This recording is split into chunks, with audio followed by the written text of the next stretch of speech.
সিডের genuine parts নিয়ে আসলো রঙ্গুর সদর শিল ভাই। মেড ইন জাপান, পিছনের মার্কেটের প্লাস্টিক গার্ড।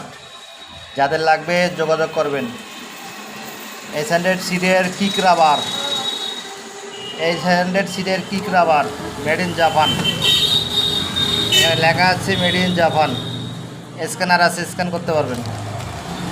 তারপরে আপনার হলো গিয়ার লিভারের রাবার মেড ইন জাপান। যাদের লাগবে তারা আমার সঙ্গে যোগাযোগ করবেন। আমি মোবাইলে আপনাদেরকে দাম বলে দেবো, কেউ কোনো খারাপ মন্তব্য করবেন না, ঠিক আছে? সরাসরি ফোন দেবেন আর সরাসরি আসবেন। মালের অর্ডার দিতে চাইলে অর্ডার দিতে পারবেন, মাল কুরিয়ারে নিতে চাইলে কুরিয়ারে নিতে পারবেন। টাকা বিকাশে পেমেন্ট করতে হবে, মাল কুরিয়ারে চলে যাবে হ্যান্ড টু হ্যান্ড, ঠিক আছে? তা যদি ভিডিওটা ভালো লাগে অবশ্যই লাইক শেয়ার কমেন্ট করতে ভুলবেন না। খোদা হাফেজ।